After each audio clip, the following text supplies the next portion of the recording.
Rabbi Manis Friedman. Hello, thank God it's Tuesday. I hope you had a wonderful holiday of Shavuot. Baruch Hashem, thank God it was wonderful. 3 days. Too short, as always, all our holidays, even though they seem to be long, they just go by very, very quickly. And of course, the entire time we've been saying that the whole purpose of the world is to create this world, a dwelling place for God. This was the whole idea of why God gave us the Torah, explained to us what he needs from us, how we should be conducting ourselves. And we're all very excited about creating such a place for God. And then we come out of this phenomenal holiday of Shavuot when we receive the 10 Commandments, the morality of the world. I turn on my phone, and I don't think not only God doesn't want to be here, I'm not too sure I want to be here. Oh, Rabbi Friedman, so much is happening, and more and more. It's been 2 years since we've been talking about that the good and the evil are separating, and the evil is revealing itself, and boy, is it revealing itself. So basically today I would like to speak with you and get your wonderful, positive Torah perspective on how we should be living these days, thinking these days, understanding what is happening to the world these days, because a lot is happening. A lot. There used to be a big debate. It seemed like a legitimate debate, a valid. The question that was debated was, do you need religion or do you need God to be moral? Can't you be moral without it? And in some places, they're still debating this. But anyone who looks at the world today has the answer, the conclusive, convincing answer. See, here's the basic problem. Can't I be moral without God telling me? Of course you can. But you will be making up and inventing and defining what morality is. So you will think you're being moral. That's the whole problem. The problem is not people who intend to be bad. Those are the fringe lunatics. The really dangerous people are the ones who think they're doing good, but good of their own invention. That's what we're seeing today. I decide that my lying is good, that my killing is good. So I'm the one who's being good. How do you argue with that? So the really convincing answer from we seeing what's going on, there is no goodness without God. There isn't. It's wishful thinking. So the Torah really is our last hope. And it's a good one, because it was also our first hope. It started that way, and we're going to conclude that way. In between, we had this huge experiment. How can we make our way without God? We tried every combination. We tried every which way, even new religions and new gods. Nothing worked. And when it doesn't work, it is so ugly. Rabbi Friedman, speaking about ugly, this is actually a few things that I'm sorry, but we do need to talk about because they're happening right now. And it's just, how should the people react to what's happening, or what should should they? I'll just go by certain specific things. The area that personally bothers me the most, and I'm sure I'm not original in this, is what is happening with the children. I mean, we're now in the midst of Pride Month, pride of being able to sexually be whoever you want to be, and that's fine. I guess those freedoms, people should be able to have those freedoms in today's society. I'm not sure. I'm not the judge or the jury on this one, but when the children are becoming involved in this, and what I'm speaking about precisely is that over the weekend there was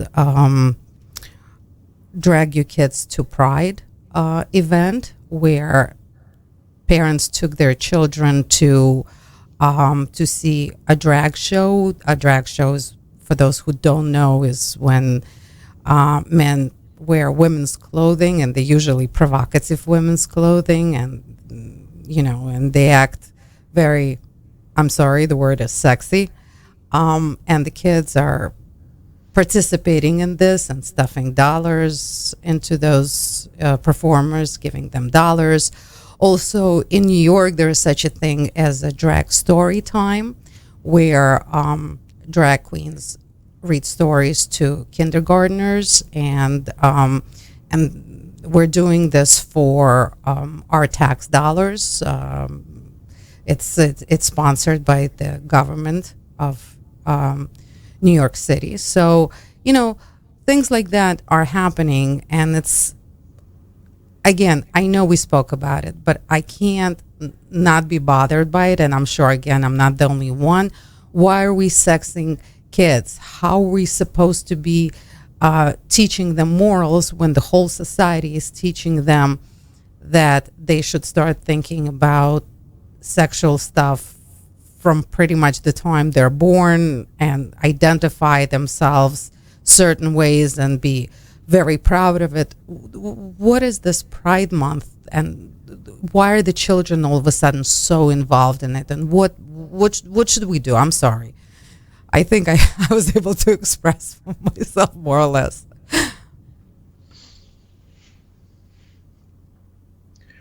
I think we need some definitions. The definition of marriage used to be the union of a man and a woman, or more properly, the reunion of two parts of the same soul, separated at birth, coming back together through marriage. So marriage used to be, by definition, the reunion of a man and a woman. Sex used to mean a personal, intimate connection between a man and a woman.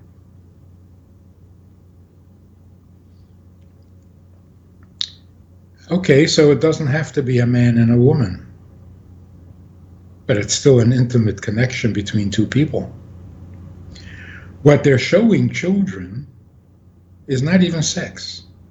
It's not about two people. It's not about intimacy. It's not about connectedness. It's not men and women. It's not men and men. It's not women and women. It's not sex.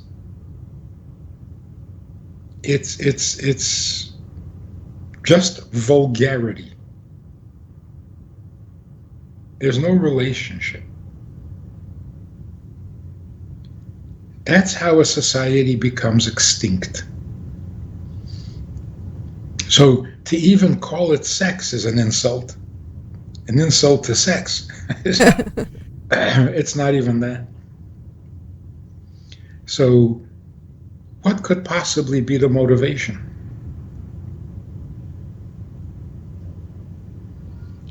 Sex used to be a motivation. This is not about sex. This is simply to destroy all decency and to erase all moral impulse in people. Just absolute barbarians. No restraints, no restrictions, no right and wrong, no beautiful and ugly, This is destruction. How more blatant can evil be? In my opinion, this one takes the cake, but And the shocking thing is, parents are not outraged. that's the surprise, that the parents actually took their children to this event to accomplish what? Or are they so confused themselves? By legal definition, can those parents be guilty of child abuse or neglect? There used to be this thing called corruption of the morals of minors. That used to be a crime. Corrupting the morals of minors used to be a crime. Today, if I wanted to corrupt a child's morals, what would I do? What would be considered corruption?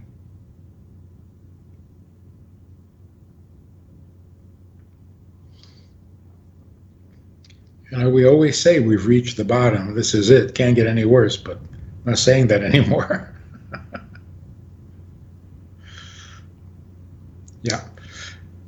Parents should take their children out of public school by the millions. What are we allowing this? What is this? And we're not talking about religion. We're not talking about piety. We're not talking about spirituality. We're talking about basic sanity.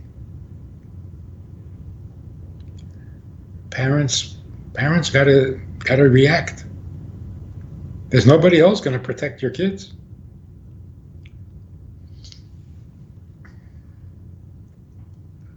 So God warned us of this. The prophets all warned us of this. And King David in Tehillim says, you will sacrifice your children to demons and spill their blood for no reason. It seemed like an exaggeration. Who would do that? We're doing it. Sacrificing our children for the sake of what? Unfortunately, Rabbi Friedman, it seems like to be on the same page with the children. It's like if you can't fight them, join them. Otherwise, children come home and say, you don't understand, you're not with it, this is progress, and this is how the world is, you're old school. And unfortunately, some parents, they just want that connection with their children, and they're ready to hang on to anything. But I agree 100% that it's it can't happen.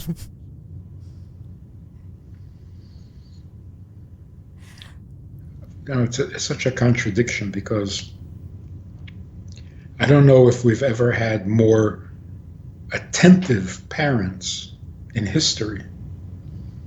You don't let your kid walk down the street without a helmet, without a mask, without an EpiPen, in case they bump into a peanut. What are they called? Helicopter mothers? Right? We're so careful, we're so protective, we're so much involved in the child's life. But if he wants to have an operation to massacre himself, yeah, with the helmet and the EpiPen and the diet, you know, God forbid he should eat something not so absolutely healthy, or breathe air that isn't. But when it comes to the real issues, nothing, no protection. Rabbi Friedman, but the narrative there for the parents is save your children, because they'll commit suicide if you don't let them be what they want to be, what they feel like being. And unfortunately, children are being groomed to be certain things. I don't think we ever had such a situation where people needed to choose their gender. And actually, that brings me to the next question: is why are men trying so hard these days to be women? What changed in the world that bearded guys are now claiming that they identify themselves more as women, want to use the women's restrooms and breastfeed, give birth? What's going on with men these days? Oh man, this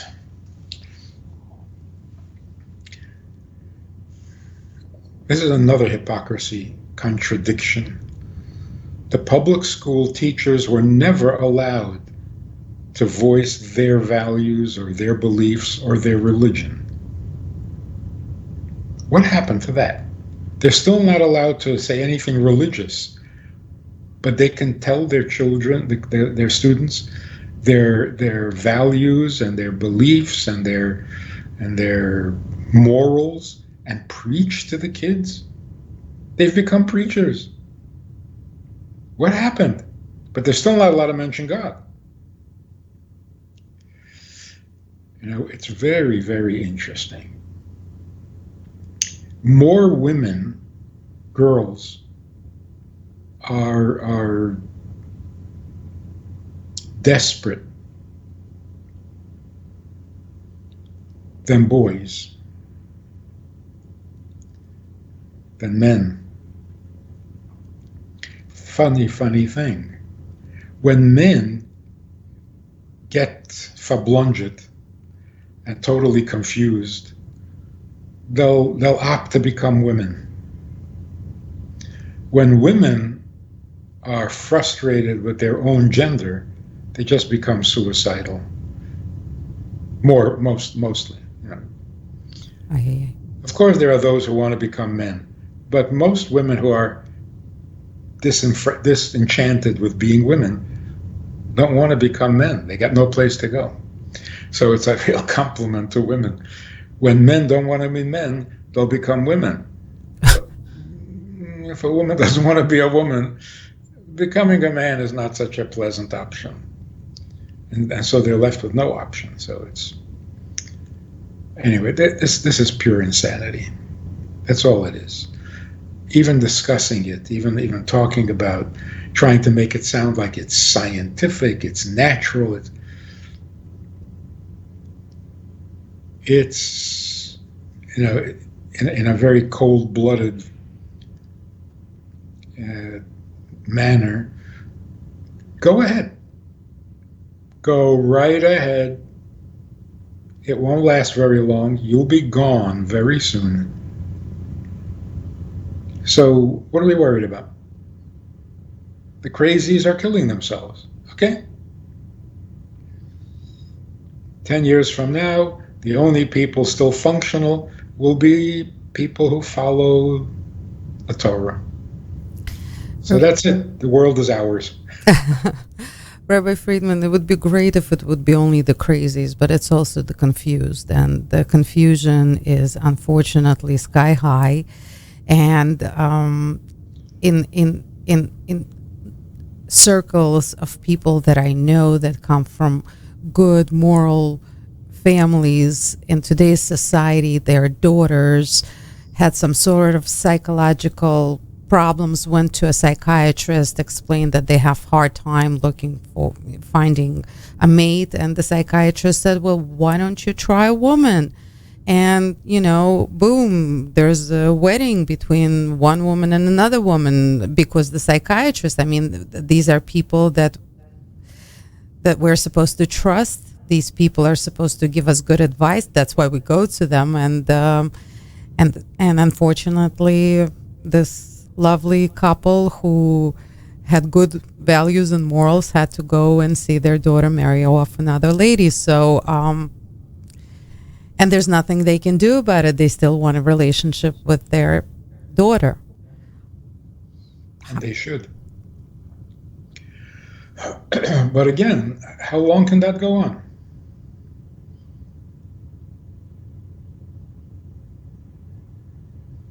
Like a little thing online that says, I want to thank straight people for giving birth to me. Without straight people, none of us would be here. So, no, but that's a cold-blooded exaggeration. Of course, the scars that will be left, the heartache, it's horrible. So we really need to champion what is right and true and kosher and holy more than ever.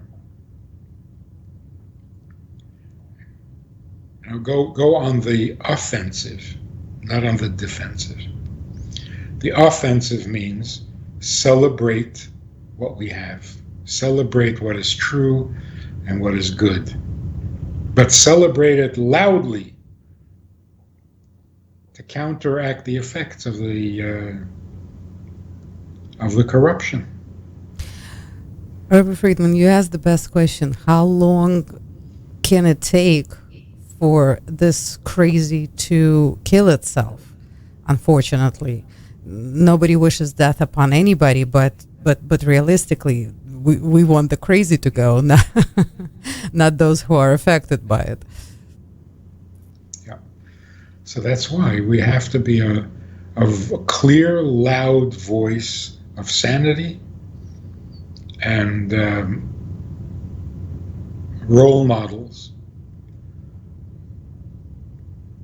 People are ultimately, bottom line, people are attracted to two things: pleasure and idealism. If we make ourselves a little more visible so that people see the pleasure that we have living the way we live and the idealistic convictions and commitments to doing the right thing, that combination, a pleasurable ideal, whoa, that always wins. So we just have to be infinitely grateful and thankful that we have some sanity and we can't keep it a secret. Rabbi Friedman, not by attacking or condemning. There's plenty of that going on. It only makes it worse. Rabbi Friedman, but we have some very interesting representatives in high places.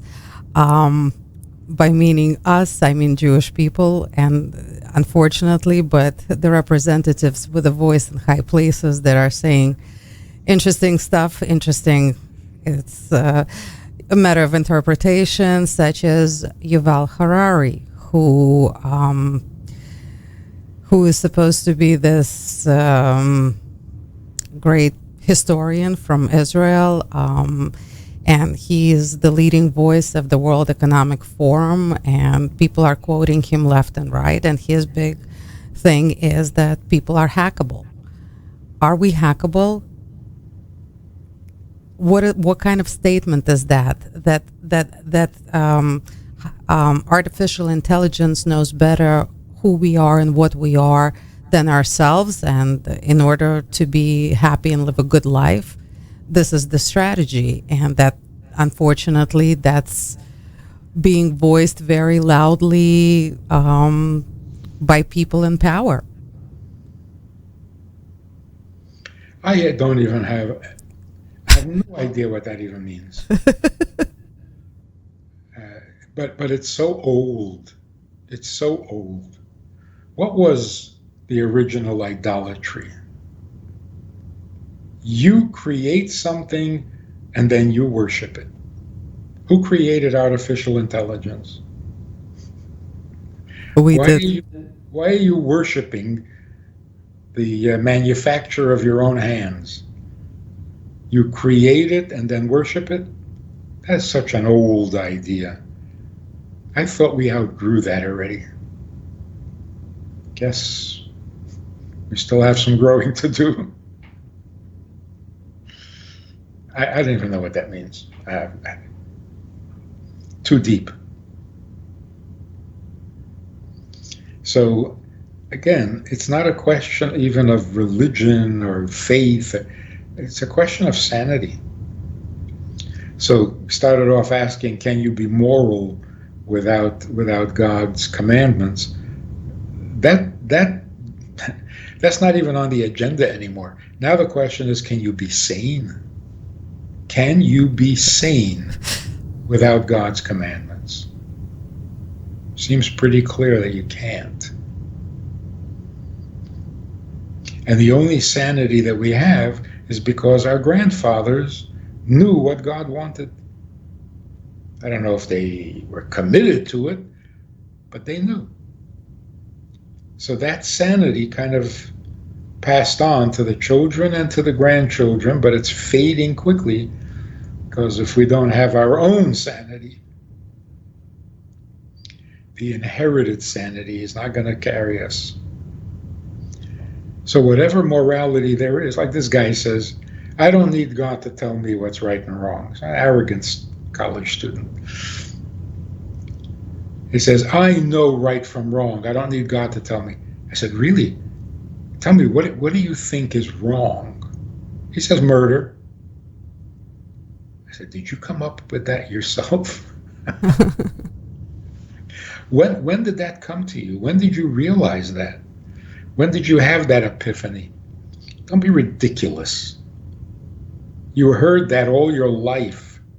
Everybody heard it because God said it to Adam and Eve and to Noah and to the Jewish people at Mount Sinai, and he engraved it in stone.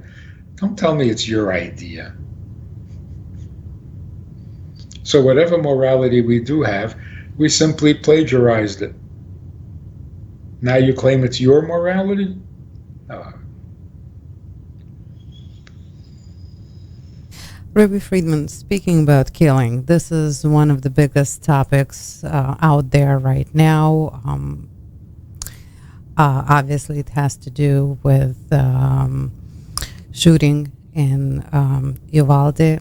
And, of course, everybody is now trying to get guns off the streets. In accordance to Torah, to morality, should people own guns? Should they have the right, like the American Constitution allows us to own a gun? Is that a good idea? Is that a moral idea? Or is it something that, as people are saying, should be revised? The second commandment.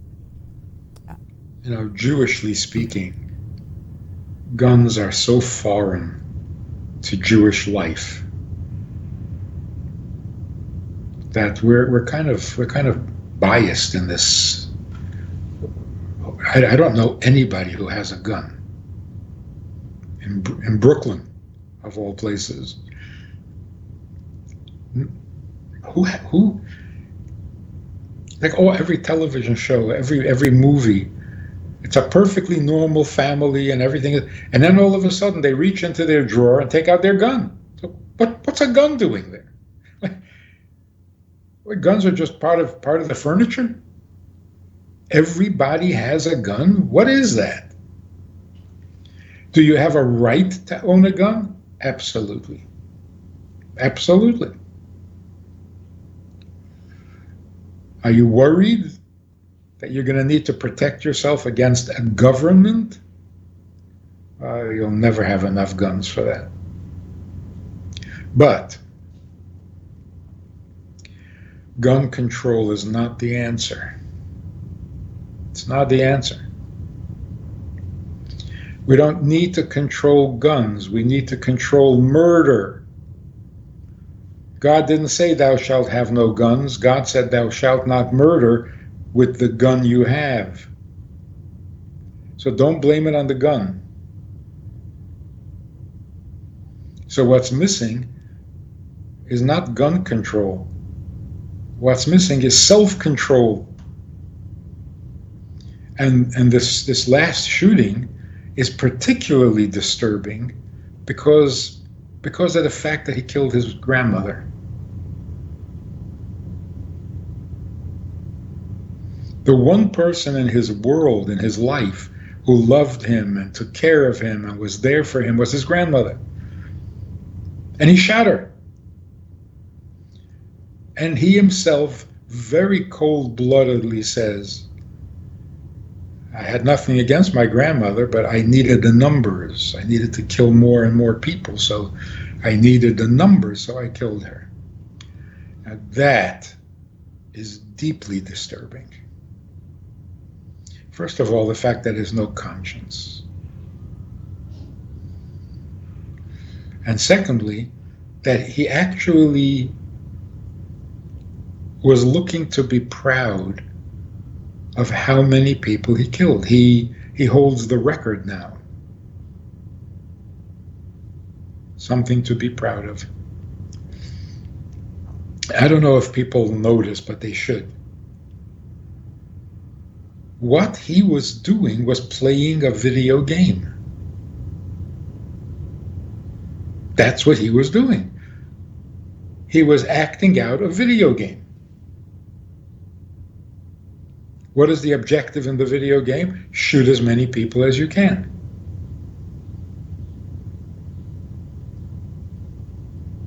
That's exactly what he was doing. He became a video game. And all the experts who say that those violent video games don't affect children, they should all be in jail. They are the ones who are responsible, not the kids. So if you grow up, and that's the one thing they all have in common, by the way, all the school shooters, they're all young and they're all addicted to video games. That is not a coincidence. I mean, you almost can't even hold them responsible. Beside the fact that they're underage. But even if they're 18, which this guy was,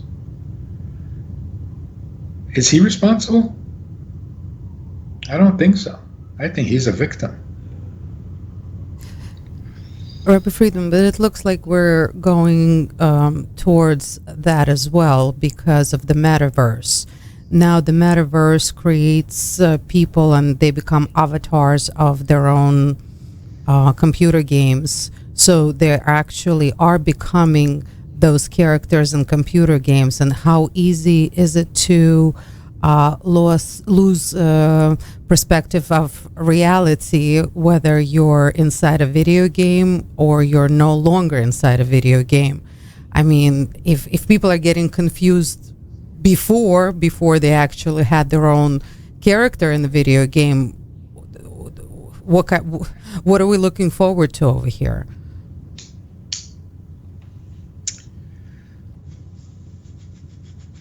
I wouldn't be surprised if in the mind of this 18-year-old, all those people are going to get up, push the reset button, and start all over again and shoot him again. I'm not a psychiatrist, but I'm quite convinced that that is what's going on in the brain of many of these addicted kids. That you can shoot a bunch of people, and then you kind of rack up some number, and then you push start and you start all over again. I'm not sure he even knows that he killed people. He knows he shot them. So that it's not damaging is such a blatant and callous lie.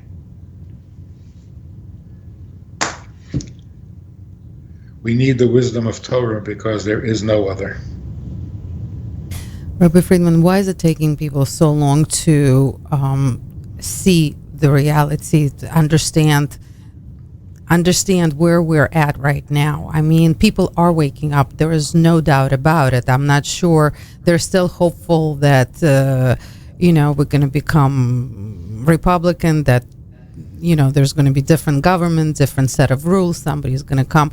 People are waking up, but they're still they're still hopeful for some sort of here now savior. What will change people around so they will understand that we need the savior, not a Band-Aid? Look, we've always believed that there is a core decency to human beings. We are not born evil. We're born vulnerable, but not evil. So, how much evil can a human soul tolerate? Particularly if we did once know right from wrong. We don't have to reinvent the wheel. So there's going to be a backlash. The pendulum will swing in the opposite direction, as it always does. But then it goes to the extreme on the opposite side and creates its own problems again. And that's why the Torah is the only true sanity without extremism. Anybody who studies the Torah with any seriousness, can't come away without the conviction that this is sanity. It's not extreme right, it's not extreme left. It's sanity. And it also happens to be godly. Surprise, surprise. So let's say something about Shavuos that we just came from. We just received the Torah for the 3,334th time. Yeah, 34. Yeah.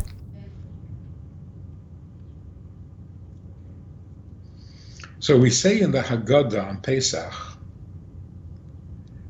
that list of Dayenu. Remember the Dayenu? If God had taken us out of Egypt without, or if God had taken us across the sea without drying the bed, the seabed for us, we would have said Dayenu. If he had led us through the desert and didn't give us food from heaven, we would say Dayenu, and so on. Dayenu means enough reason to be thankful. But then there's the strange one that says, if he had brought us near to Mount Sinai and hadn't given us the Torah, that would have been enough to be thankful for. What in the world does that mean?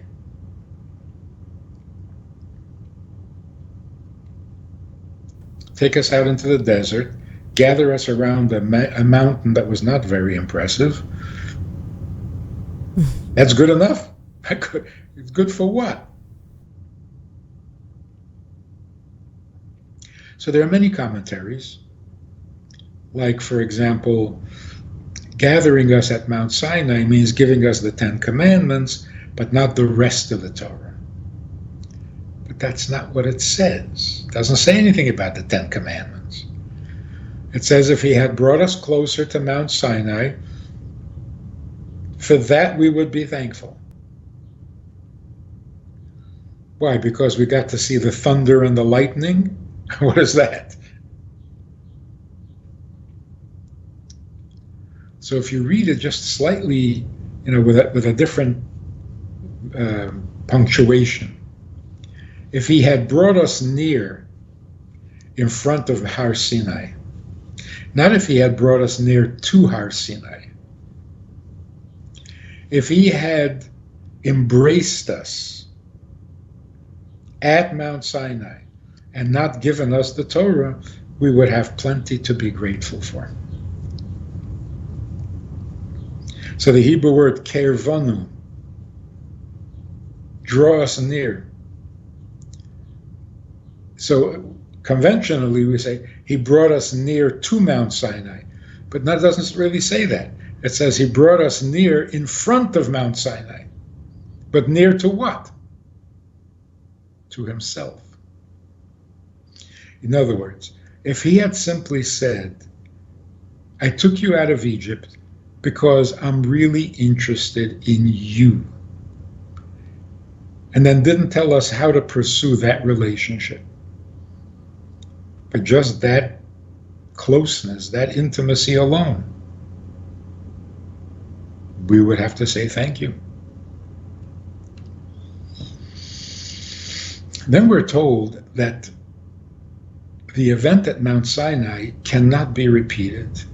It will never be repeated. It's a one-time thing.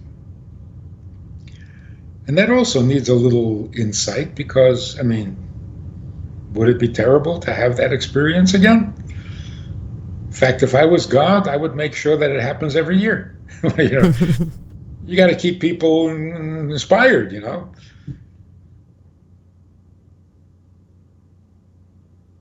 The idea of it is, when God brings us to Mount Sinai and says, I have a personal interest in you, be mine and I will be yours. The surprise. Who would have thought? Sure, God is a judge, and where there is injustice, he intervenes and punishes the bad guys and helps the good guys. But personal? Intimate? I am yours, be mine? Whoa! Now, you can't surprise us twice with the same thing. The surprise is over and we will never again be surprised. So yes, God can bring us back to Mount Sinai and repeat the commandments and review, take notes, get your tape recorders out, and yeah, you could do that. But what can never happen again is the surprise. That pleasant shock. You're interested in us? That's bringing us close in front of Mount Sinai. So if God had said, look, I am your God.